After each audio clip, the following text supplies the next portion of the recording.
હવે સાડીની સુંદરતા તો બધાને ખબર છે અને એ સાડી નારીના ઉપર સૌથી વધારે સુંદર લાગે છે.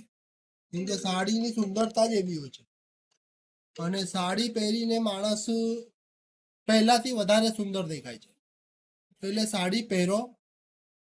બીજા માટે ગિફ્ટ પણ સાડીઓ માટે જ લઈ જાઓ. ગિફ્ટ પણ કોઈને આપી હોય તો સાડીની જ આપો અને પોતે પણ સાડી પહેરો. કેમ કે સાડીનો જે લુક હોય છે ને તે રોયલ લુકમાં આવે છે. અને સાડીના કલરો જે મારા પાસેથી આવ્યા છે ને તે સૌથી સારા કલરો છે. એના અંદર પ્યોર મોડાલમાં અજરકની હેન્ડપ્રિન્ટ છે અને ભાવ એકદમ હોલસેલમાં છે. એટલે મુન્નાભાઈએ હોલસેલમાં સાડીઓનો ધંધો ચાલુ કર્યો છે. પ્યોર અજરકમાં હેન્ડબ્લોક સાડી, એના અંદર કલરો એકથી એક છે. અને એની જોડે જોડે મુન્નાભાઈએ પ્યોર અજરકમાં એક નવું કામ ચાલુ કર્યું છે. ટોપ અને પેન્ટના મટીરિયલ, એના અંદર પણ ડિઝાઇનો ઘણી બધી બધી અમારા પાસે આવી છે અને બધી એકથી એક ડિઝાઇનો આવી છે.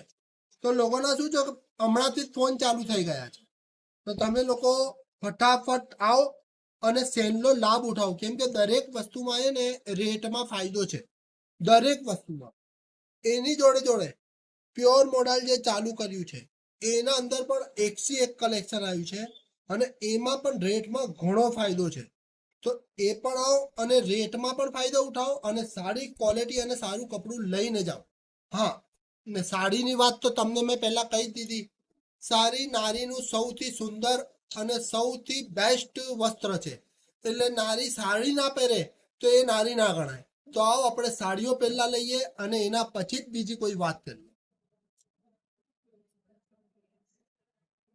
ચાલજો બાબા. એ સાડી